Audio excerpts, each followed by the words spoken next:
Welcome to Efiwe, excellence without stress. Hi, dearest Efiwe. We are back again on this our excellence journey, the journey of excelling without stress. And today our topic is current electricity. So the first subtopic I'm going to take today is production of continuous charges.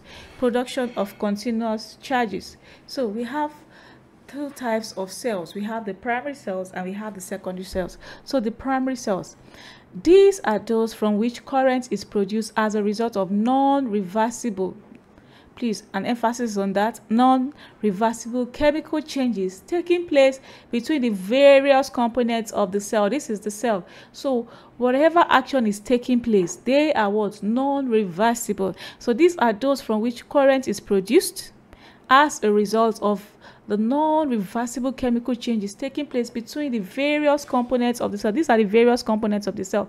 So current is produced by so many things. Things are happening. This is what you see. Well, a lot of things are actually happening in the battery to be able to produce what? Current. So those are the what? Primary cells. So these are those from which current is produced as a result of non-reversible chemical changes taking place between the various components of the cell.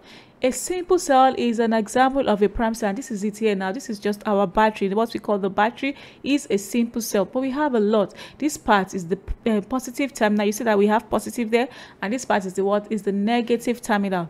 When all the zinc, this is it, the zinc, this is the zinc here, the zinc. So inside this battery, we have the positive terminal, we have a negative terminal, we have the cathode mix. You know this black thing. Now, if you have broken a battery before, you would have seen this black. So it's called the cathode mix. We have the carbon, we have the cathode mix, we have the carbon rod. This is the carbon rod. We have the electrolyte paste. We have the zinc consumed, we have the gasket, we have the zinc can, that is where the can is kept, and we have, so all of these are the components of the cell. So when all the zinc of such a cell is used up, when we have consumed, look at this now, zinc, when you consume all the zinc that is inside this zinc can, so when all the zinc of such a cell is used up through the chemical action with sulfuric acid, by which the current is produced, the cell cannot be restored or recharged to its original condition by passing a charging current through the cell in the reverse order. You know, sometimes when we notice that maybe our battery is already getting low, some of us will put it inside, we go and spread the battery in the sun. Actually, we are not actually doing anything, because once the zinc has been used up, there is nothing to be done than to what? Dispose. So when all the zinc of such a cell is used up through the chemical action with sulfuric acid, by which the current is produced, this cell cannot be restored or recharged to its original condition by passing a charging current through the cell in the reverse order. In order to cause primary cells to produce current once again, they must be resupplied with fresh active materials, that is the zinc, the copper, and the sulfuric acid. So rather than doing that, we have to just throw it away and get a new cell. So what examples of the primary cells? This Daniell cell. So the Daniell cell consists of a copper vessel. The Daniell cell consists of a copper vessel with a saturated copper sulfate solution. The Daniell cell consists of a copper vessel filled with a saturated copper sulfate solution, a porous pot containing dilute sulfuric acid H2SO4. So this is an example of primary cell, and these are the things that you see in the primary cell. So one, it contains a copper vessel. It contains a copper vessel filled with a saturated copper sulfate solution. It also has a porous pot containing dilute H2SO4. It contains a porous pot containing dilute H2SO4. This is it. It contains a porous pot containing dilute H2SO4. Containing dilute H2SO4. Okay, let's continue. Sorry. Okay, and also an amalgamated zinc rod consumed immersed in the acid. A zinc rod immersed in the acid. This zinc rod acts as the negative terminal of the cell, while the copper vessel acts as the positive terminal. The copper sulfate solution acts as the depolarizer for the Daniell cell. The initial EMF produced by the Daniell cell is about 1.1 volts, and the cell provides only a small current for some time. This Daniell cell is no longer in use. We don't use the Daniell cell again, but these things are important. The copper vessel is filled with what? Saturated copper sulfate solution. Copper sulfate, that's CuSO4. A porous pot containing dilute H2SO4 is going to act as electrolyte for the cell. An amalgamated zinc rod is also immersed in the acid. The zinc rod acts as the negative terminal of the cell, while the copper vessel acts as a positive. These are very important. Zinc rod acts as a negative terminal, while the copper vessel acts as the what? Positive terminal. This is also an example of what? A primary cell. Another one is the Leclanché cell. We have the wet type and the what? And the dry type. So the internal structure of this cell consists of the carbon rod contained in a porous pot. It was contained in a porous pot. You can see that a carbon rod contained in a porous pot. These carbon rods act as a positive. You can see it there. You can see the positive terminal there. It acts as a positive terminal of the cell. Also, we have a glass porcelain jar filled with a solution of ammonium chloride. This is it. This is the solution of ammonium chloride filled here. It's a glass or porcelain jar filled with a solution of what? Ammonium chloride. We also have a zinc rod in the ammonium chloride solution. This is the zinc rod. You can all see that in this cell. This zinc rod, this is it. You can see what is the zinc rod. The zinc rod is a negative terminal, while the carbon rod, which is this one, is the positive terminal. The ammonium chloride is the what? Electrolyte. That is liquid that conduct electricity. So the ammonium chloride is the electrolyte, and the manganese dioxide, this is it, is the depolarizing agent. Is the depolarizing agent. So this is now the dry type of the what? Leclanché cell. In the dry type, the electrolyte is ammonium chloride solution. As we can see here now, the electrolyte is ammonium chloride solution in form of a paste or jelly. This is it, ammonium chloride solution. The positive terminal is the what? Is the carbon rod. You can see that we've put positive here. The positive terminal is the carbon rod.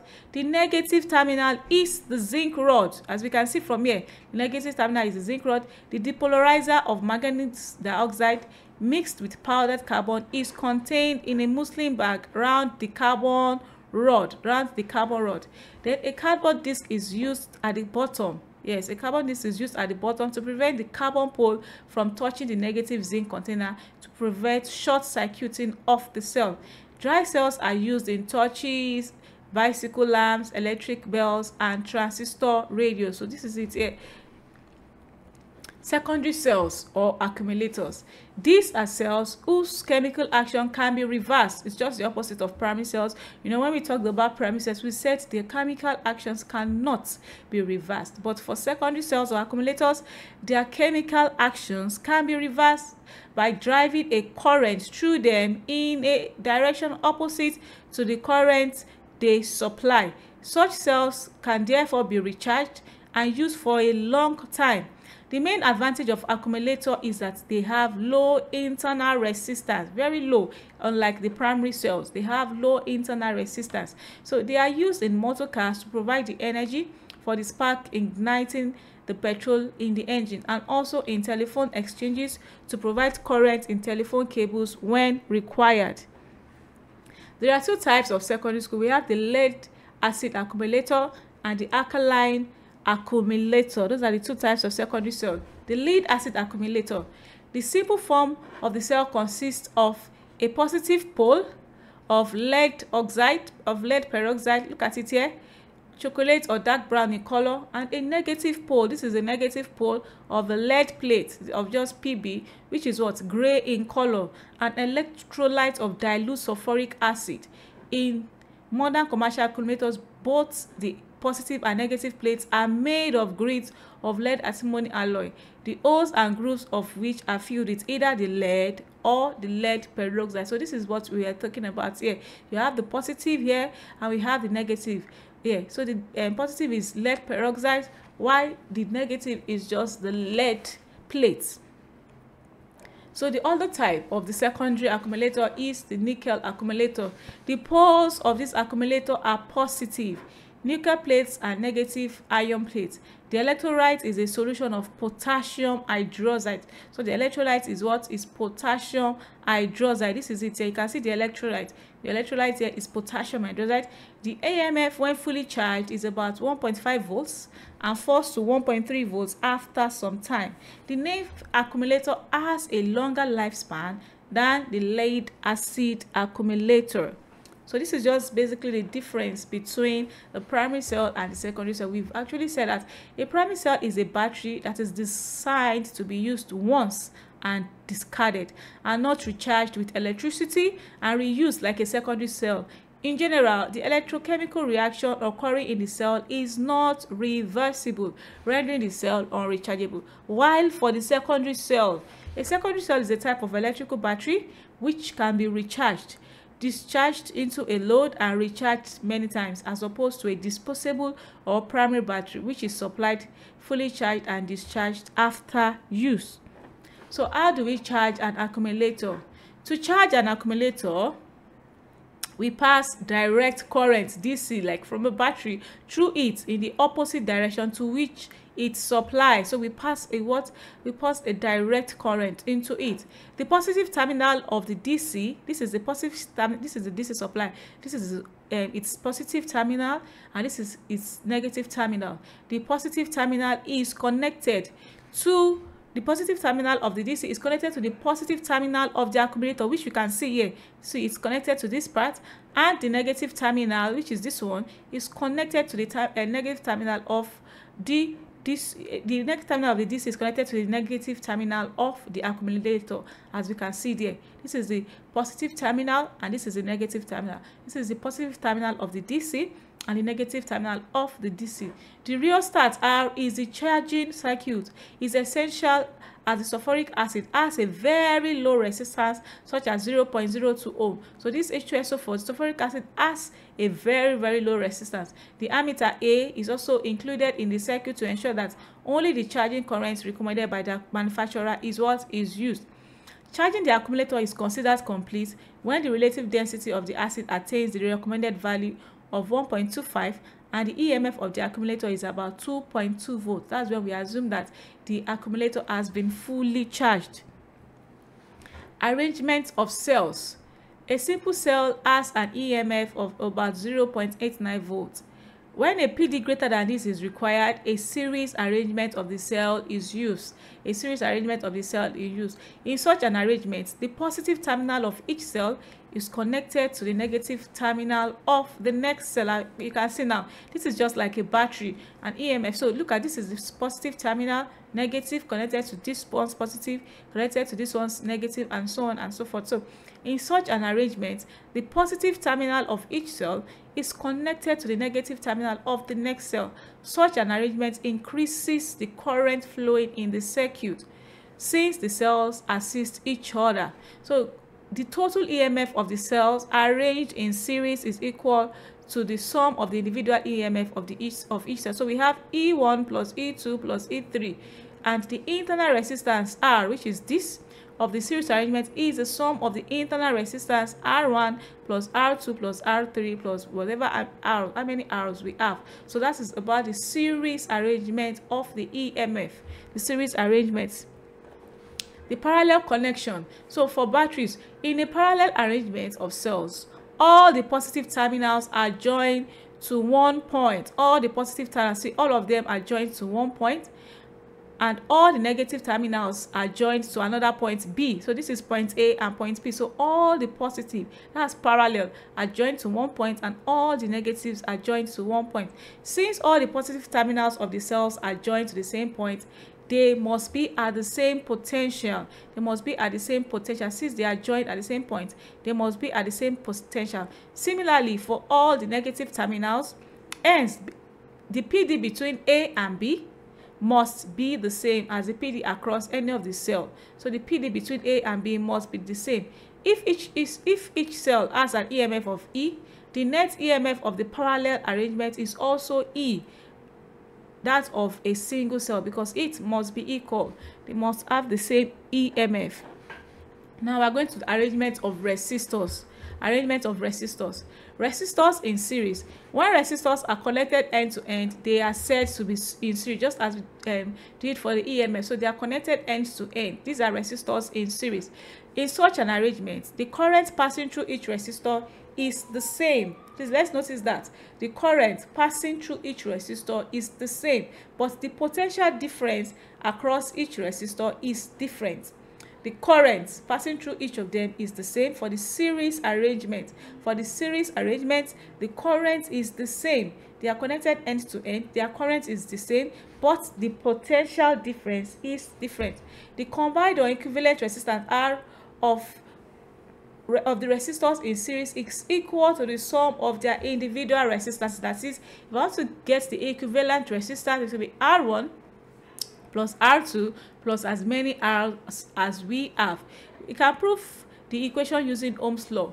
You know Ohm's law. So let V be the total potential difference across the combined resistor and R the combined resistance. So using Ohm's law, from Ohm's law we have that V is equals to IR, where I is the current flowing through each resistor. I is the current flowing through resistor. So the total potential difference across the combined resistance is equal to the sum of the individual potential difference across each resistor. So we have it like this. This is our V. Total V is V1 plus V2 plus V3. From Ohm's law, we have that V is equals to IR. We have that V is equals to, you know, Ohm's law says that the current passing through a metallic conductor is directly proportional to the potential difference, provided that current and all other physical quantities remain what? Constant. So look at it now. Then R is acting as the what? As the constant. R is a constant. So V is equals to what? IR. So if V is equals to IR for the total V, the smaller V is 2 is IR1 plus IR2 plus IR2. So when we divide through by I, we have that R is equals to R1 plus R2 plus what? Plus R3. So we have derived that from Ohm's law.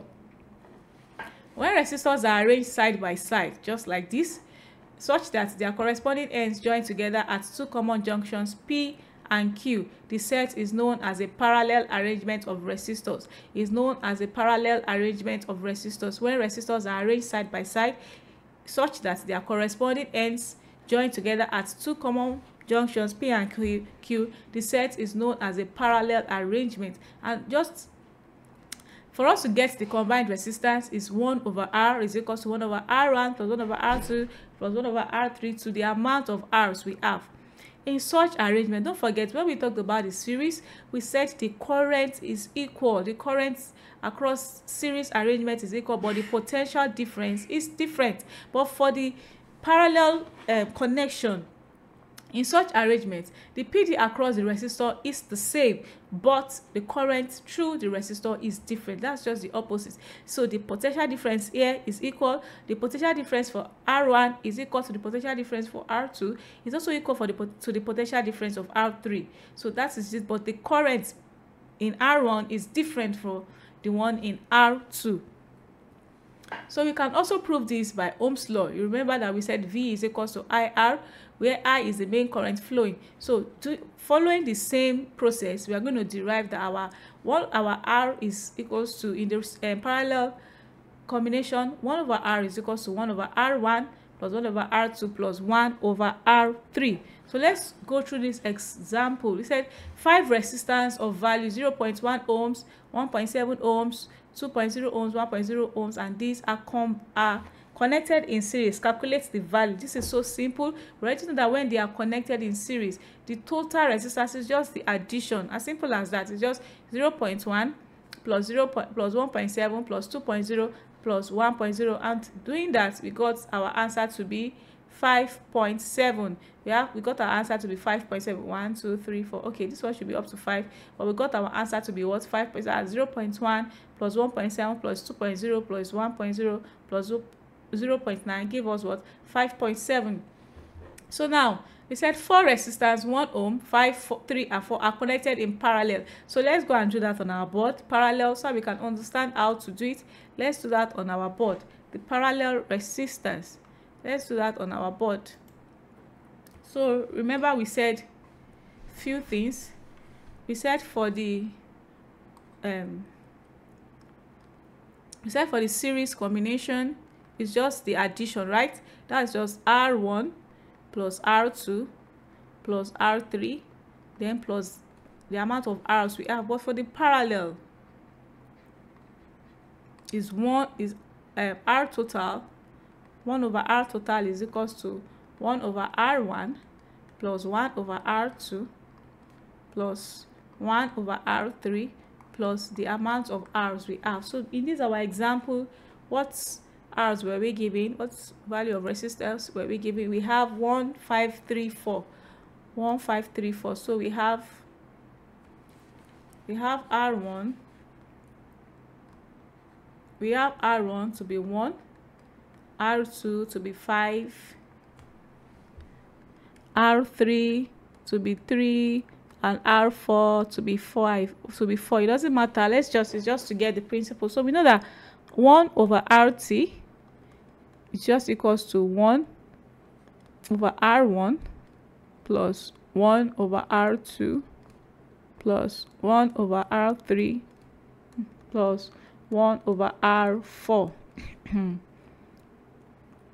So, and that's 1 over 1 plus 1 over 5 plus 1 over 3. Let me change this one to 5, or let me change it to 15, so we can have then plus 1 over 15. So you know that our LCM here will be what? 15, because that's what can go. So 1 in 15 is 15. We'll write back the 15 plus 5 in 15 is 3 plus 3 in 15 is 5, and 15 in 15 is what? 1. So that's just 1 over R total is what we have gotten. So adding this together, 18, 23, 24. So 1 over RT is equals to 24 over 15. What we have gotten here is just 1 over, but what we need to get is RT. So what are we going to do? You can cross multiply, but the answer is just the inverse. So your RT is just what? 15 over what? 24 ohms. Always put your unit, and that is how to get it.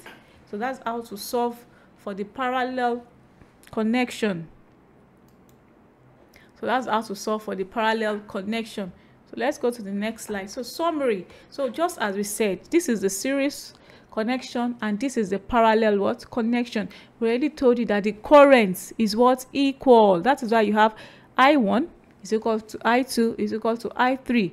But for the parallel, we don't have it. We have it that I1 plus I2 plus 3 to be the what? The I total. But for V, which is the potential, the voltage is V1 is equal to plus V2 plus V3, because the voltage is not equal. The voltage across the series connection is not equal, but the one across the parallel connection is equal. That's why we have V1 is equal to V2 is equal to V3. So getting the R for the series is just the addition, and for the parallel is the inverse. 1 over R equivalent is equal to 1 over R1 plus 1 over R2 plus 1 over R3. So important. So if one component bonds in the current in the series connection, the current becomes inactive because the same current passes through them. But that is why most times the parallel connection is the best for household connection of bulb, because if one component bonds, current stops only through that branch and the rest continues to work, because they are not the same. It's not like in the series connection where the same current is flowing through them, but in the parallel it is different, just the voltage that is the same. And that's the summary about all what we'll be talking about. So the internal resistance of a cell, the internal resistance of a cell is the opposition to current flow offered by the chemicals between the poles of the cell. You know what is called resistance? Resistance is just opposition, something you don't want. So the internal resistance, small r, of a cell is the opposition to current flow offered by the chemicals between the poles of the cell. This internal resistance determines the maximum current that can be supplied by a cell of given EMF. So this internal resistance determines the maximum current that can be supplied by a cell of given EMF. The EMF of a cell is the potential difference across its terminal when it is in an open circuit, that is not supplying current to an external circuit. So that's the EMF. You can see that this is an open circuit. Why is it open? Because it is open there, so current is not flowing. You have to close the key for current to flow in this circuit. So the EMF of a cell is the potential difference across its terminal when it is in an open circuit that is not supplying current to an external circuit. By Ohm's law, such a current is given by I maximum, that is I, is equals to E. E is the EMF, also in volts, over R. EMF over R. So thus, the more the internal resistance, the less current the cell is capable of supplying. You know that that is resistance. Like I don't want, we are resisting current. So the more the internal resistance, the less. It's just here. Anytime you see something is over, they are actually inversely proportional. So that is, the lesser the R, the more the current. The more the current, the lesser the R. So thus, the more internal resistance we have, the less current the cell is capable of supplying. Hence, cells of low internal resistance can supply a greater current to an external resistance than cells of what? Higher internal resistance.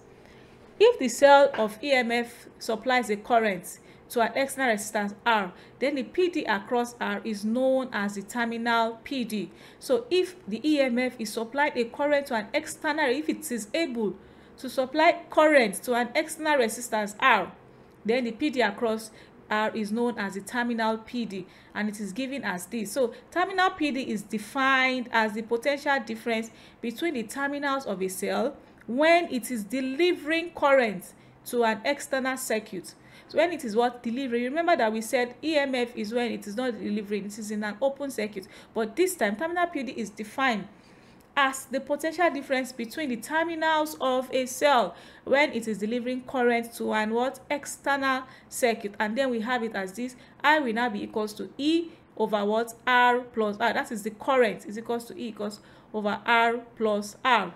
From Ohm's law, V, E is the electromotive force, which is also acting as the voltage, is equals to IR plus what? IR. This is external resistance, and this is for the internal resistance. And you know, factorizing IR to have IR plus what? R. And that's how we're able to get this our formula, because I is equals to V over R. So when it is about the terminal PD, the R is the addition of the external and the what? Internal resistance. So example, let's look at this example very quickly. A battery made up of two cells, so two cells joined in series, supplies current to an external resistance of 5 ohms. So this is the external resistance. If the EMF and internal resistance of each cell are 0.6 volts, so we have two cells, so you automatically, you know that will be 2 times 0.5 to get their what?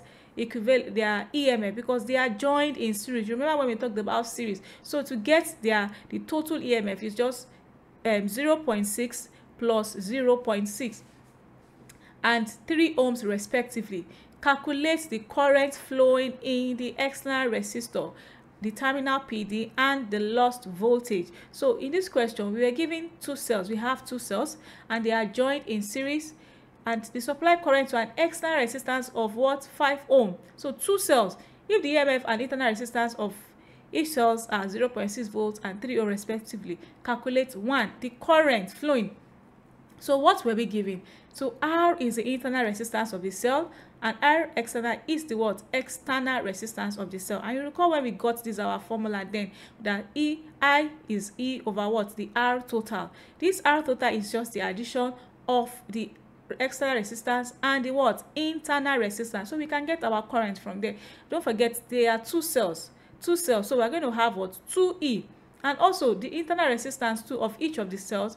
That's how we have our what? 2R here. We have our 2R. So I is equals to 2E, which is the electromotive force, divided by the R external plus 2 of the what? Internal resistance. So what is our E? Our E is 0.6 because we have two cells. So that's going to be equals to E total over what? R total. So 2E over what? R external plus what? 2R. What's our E? Our E is 0.6 volts, right? So 2 times 0.6 divided by what's our R external? Our R external is 5 ohms. We have it here. Plus 2R because we have two cells. So we are just supposed to add the 3 plus 3, so that's just the same thing as saying 2 times 3. And what is our I? Our I is 1.2 divided by 11, which is what? 0.11 ampere, is equal to 0.11 ampere. So now we want to get the what? Terminal voltage. The terminal voltage is just the product of the current which we've gotten here and the external resistance. Terminal voltage, you remember when we talk about the terminal voltage? So product of the current and the external resistance is what? Is the what? Is the terminal voltage. And you can also get it by saying the EMF minus the voltage drop or voltage loss. How do you get the voltage loss? It's just the product of the current and the internal resistance. The internal resistance and the current gives us the voltage loss or drop, while the terminal voltage is given by the product of the current and the external resistance. So we have it as I, which we got here, 0.1 multiplied by the external resistance.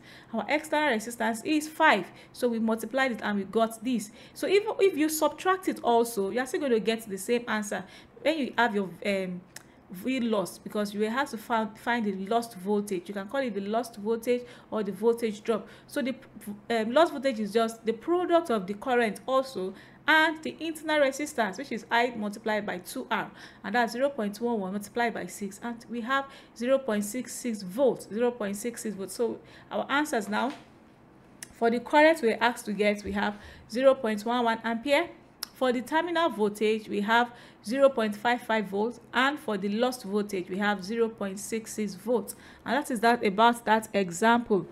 Standard resistors and rheostats. We define resistance as opposition. Yes, resistance is the opposition to the flow of current. It says I don't want current.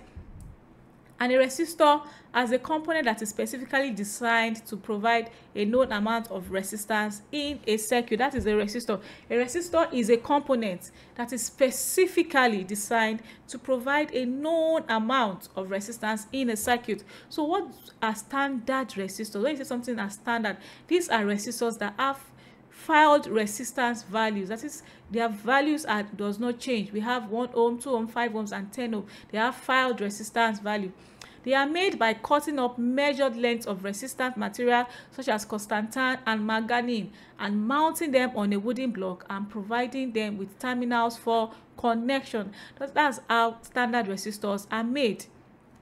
Manganese and constantan alloys are used to make standard resistance coils because they have high resistivity, a low temperature coefficient of resistance, and the ability to achieve good resistance value in a small size. So a resistance whose resistor can be varied is known as variable resistor. It's different from the standard. Standard are not variable, but a resistor that can be varied is what is called the variable resistor or the rheostat. While resistors provide fixed resistance in a circuit, rheostat allows for the adjustment of resistance, making them variable resistors. So rheostat, these are rheostat. Standard resistors are resistors that are not variable, while rheostats are variable resistors. So while resistors provide fixed resistance in a circuit, rheostats allow for the adjustment of resistance, making them variable resistors. Resistors and rheostats both are used in a circuit for the same function, to offer resistance to the flow of current flow. So, resistivity and conductivity. 4 factors affecting the resistance of a conducting wire include the length, the area, the temperature, and the type of substance of the material. So 4 factors affecting how a material will resist current are the length, the area, the temperature, and the type of the material. So the resistance of a wire or material conductor maintained at a constant temperature is related to its length by L and its cross-sectional area. So we have this R, which is the resistance, is directly proportional to the length and inversely proportional to the area. That is what this actually means. That if long length, more resistance, short length, lesser resistance. That is just what this means. And area is the opposite. So you know that whenever we have a proportionality sign, we have to introduce a constant. So this resistivity is the constant. So R is directly proportional to L and inversely proportional to what? To the area. And this resistivity is the what? Constant. So also, if we make resistivity the subject of formula, we're going to have RA over L. So resistivity is a constant of proportionality known as the resistivity of the material. Don't forget that it is known as the resistivity of the material. So thus P is equals to R when L is equals to 1 and A is equals to 1. So P is equals to R when L is equals to 1 and A is equals to, I hope you understand what we are talking about when we say that. When we say P is equals to R when L is equals to 1 and A is equals to 1. Recall that. Just imagine that if A is equals to 1 and L is equals to 1, what will happen? It means your resistivity is equals to the resistance. The resistivity is equals to what? The resistance. That's what it's trying to say, that P is equals to R when L is equals to 1. Let's just go to our board and check what we are trying to say and see what we are trying to say. Let's go to our board and see what we are trying to say. So we said that the thing is, we said the resistivity, sorry.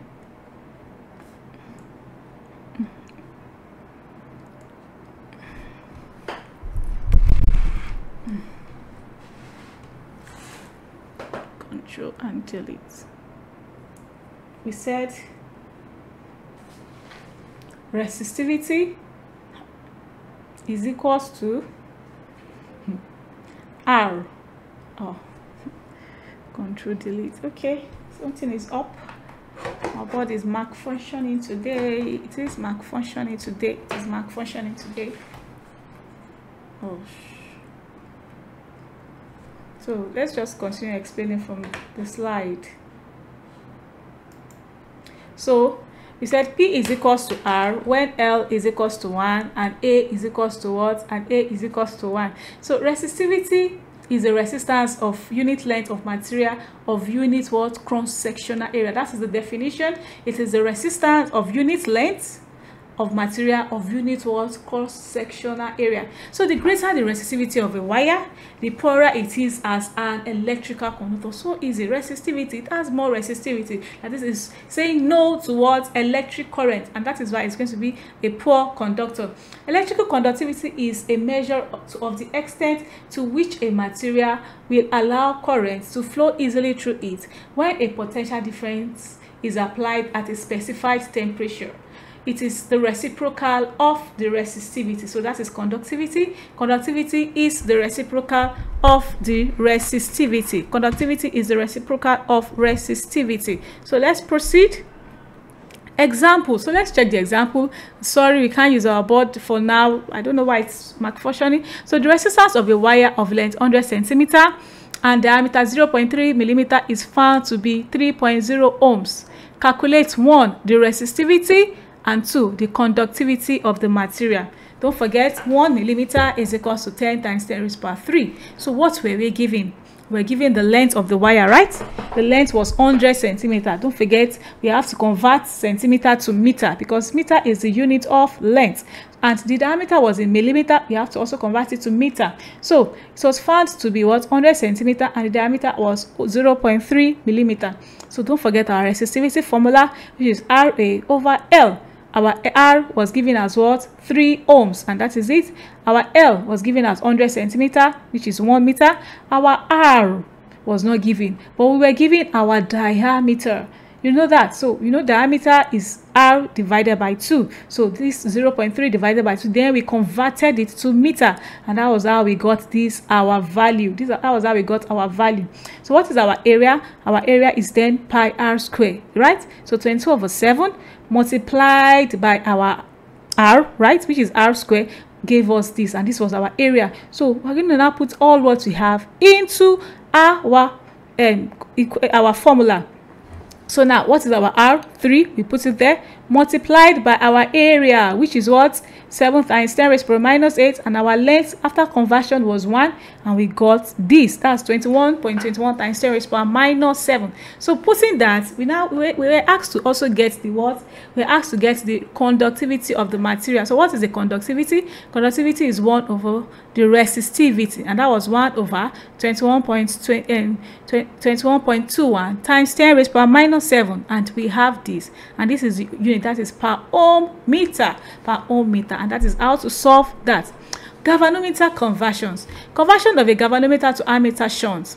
An ammeter is used for measuring current. We all know that an ammeter is used for measuring current, while a galvanometer is used for detecting and measuring very small currents. Yes, very small current. So an ammeter is used for measuring current, while a galvanometer is used for detecting and measuring very small currents. We can convert the galvanometer into an ammeter by connecting a suitable resistor in parallel with the galvanometer. Look at it now. Look, this is called the shunt. That's resistor is called a shunt. When we want to convert an galvanometer to ammeter, we attached a shunt in parallel. So we said we can convert the galvanometer into an ammeter by connecting a suitable resistor in parallel with the galvanometer. So when we do this, we've converted this to an ammeter, and it can measure current. So a shunt is a low resistance wire and is used to divert a large part of the current being measured, but to allow a small current to pass through the galvanometer. That is what the shunt does. A shunt is a low resistance, very low resistance. It's used to divert a large part. You know, when something is low resistance, it conducts electricity more. So the shunt is a low resistance wire and is used to divert a large part of the current being measured, but allows only small to do what? To go through the galvanometer. So that is what the shunt does.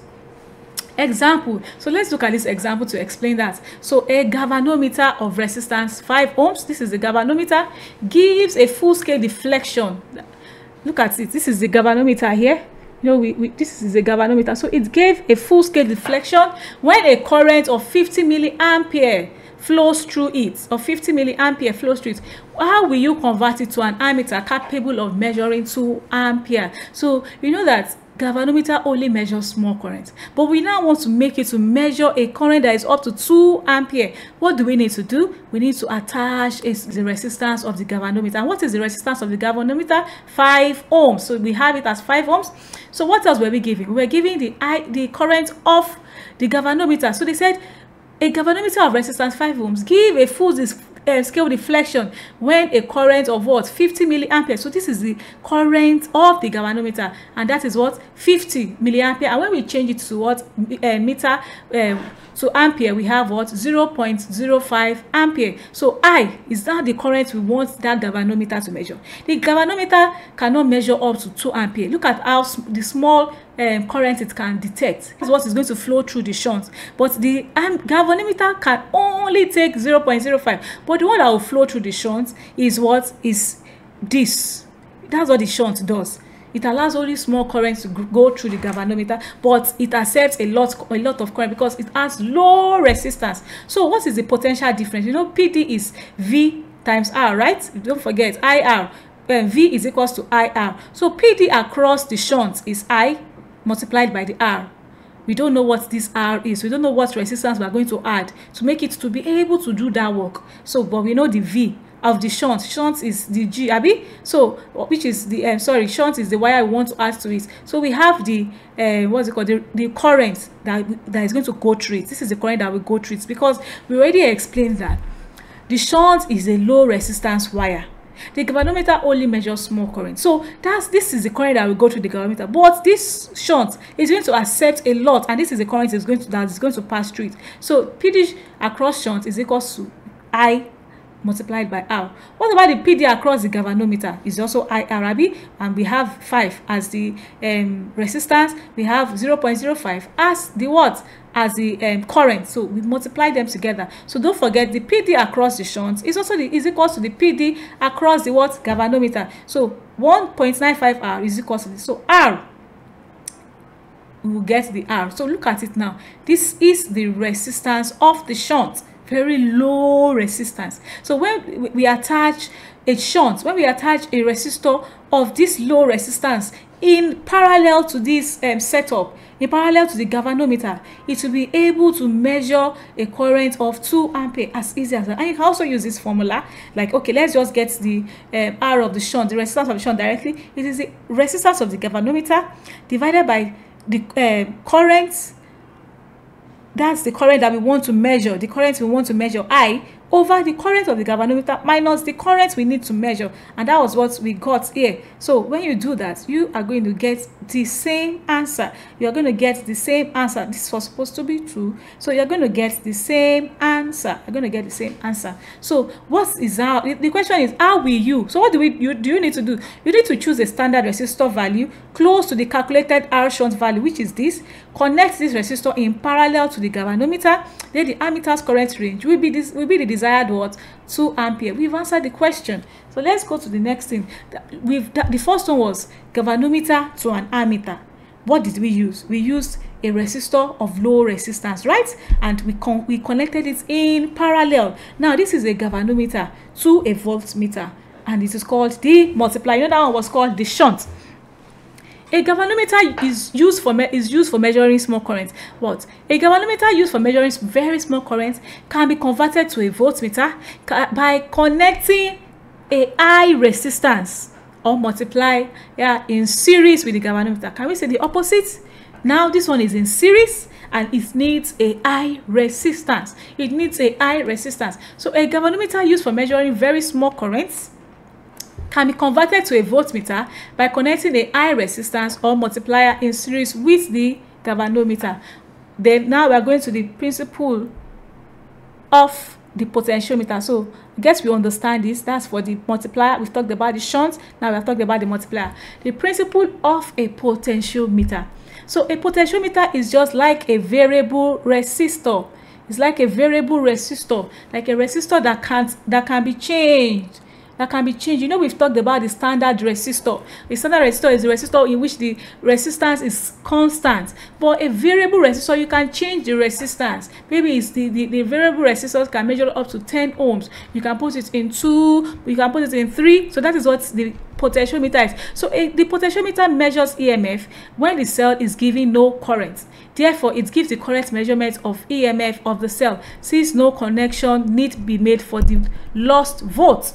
Apart from the fact that the voltmeter does not give the EMF to a high accuracy because it takes current from the cell, it also uses a pointer which could cause reading error. The potentiometer measures the EMF to a higher degree of precision than the voltmeter, which may have a 0 error. Look at that. So the potentiometer works better than the voltmeter because even without connection, even in an open circuit, it works. So the potentiometer measures EMF when the cell is giving no current. So we are able to know that, oh, this battery, this is the EMF of this battery. This battery is 1.5 volts. This battery is 2, because it's not when it's connected. You know, voltmeter now, there must be connection. So definitely some volts might be lost. But for the potentiometer, it doesn't need that. So the potentiometer measures EMF when the cell is giving no current. It can measure it. Therefore, it gives the correct measurement of EMF of the cell, since no correction needs to be made for the lost volts. Example: the current in a potentiometer is adjusted with a rheostat so that the galvanometer reads 0 when a standard cell of EMF 1.02 volts connected to the slider intercepts. Okay, look at this potentiometer now. So let's just quickly explain that now. This is the potentiometer. The potentiometer has 3 points. It has A, it has B, and it has C, right? So this potentiometer, this is a slider. So it can move from here to here, and that is what we can use to vary it. For example, now maybe a 20 volt is passed into this thing. Maybe a 1.5 or let's say 20 volt cell is connected to it. If I want it to be at 0, it means I'm going to put it at this point. I'm going to take this slider and put it here, right? If I want it to be at the maximum point, I'm going to put it here, which is that 20 volts, right? If I want it to be at 10 volts, then I'll put it at B, right? So that is what this potentiometer can do. This is how it looks like, and this is a slider. You can use it to what? To vary. You can use it to vary it. So that is what this thing was trying to explain to us, this question. The current in a potentiometer is adjusted with a rheostat. Rheostat, you know a rheostat, that's a variable resistor, so that the galvanometer reads 0 when standard cell of EMF 1.0. So this was what I was trying to say. Look at when we are using potentiometer, you can measure it when the cell is not connected. So they said the current in a potentiometer is adjusted with a rheostat so that the galvanometer reads 0 when a standard cell of EMF 1.02 volts connected to the slider intersects 40 centimeter. So look at it now. This is like a scale, a meter rule attached to this setup. A meter rule attached to this setup. So this is the meter rule. So they're telling us that when the EMF of the standard cell was 1.402, the balance point on this thing was what? 40. On the meter rule was 40. They now said, okay, now we now put another cell that we did not even know the EMF. But we noticed that the balance point was at 49. We noticed that the balance point was at 49. So what is the EMF of the cell? So simple. So it's just the EMF of the standard cell and the length, which is 40, divided by EMF of the cell that we do not know, divided by 49. I'm sorry that our board is not working well today. So that is 1.02 divided by the EMF of cell 1, and is equals to 40 divided by 49. Then doing the right calculation, we'll be able to determine the EMF of the cell or the unknown cell. So we have the Wheatstone bridge. The Wheatstone bridge circuit consists of 4 resistors. So we have R1, we have R2, we have R3, and we have the RX. Most times this RX we don't know it. Anytime you see an arrow on the resistance, it means it is a resistor. Not a resistor, it's a rheostat, a variable resistor. So the Wheatstone bridge circuit consists of 4 resistors arranged. So VG is a sensitive galvanometer connected across the junction BD of the circuit. E is a dry cell. This is where the E will be. This is a dry cell. You remember that we have the plus and we have the negative of EMF 1.5 volts, which drives a current through the various arms of the bridge. These are the bridges, the various arms of the bridges. Keys K1 and K2 are also connected to the galvanometer. P and D are of the same potential. So PD across AB is equal to the PD across AD. Let's go back and see. So we are trying to say PD across AB is equal to the PD across what? PD across AB is equal to the PD across AB is equal to the PD across AD, and the one across BC is equal to the one across what? CD. So PD across AB is equal to the PD across AD. Also BC is also equal to what? CD. So it's going AB, AD, BC, and CD. So now you know that A, potential difference is IRB. So I1 I1 is equals to I2 R3. Then I2 R2 is equals to I2 R4. So then we can divide. Our I1 we cancel I1. Our I2 we cancel I2. Then we have the formula. So we have the meter bridge. So the meter bridge is a practical arrangement of the Wheatstone bridge. The meter bridge utilizes the principle of the Wheatstone bridge to measure an unknown resistance Rx.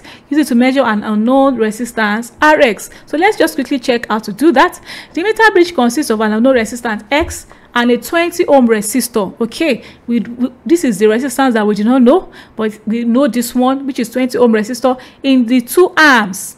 The balance point is 40 centimeters. So this is a meter rule, and the balance point was 40 centimeters. Then from P.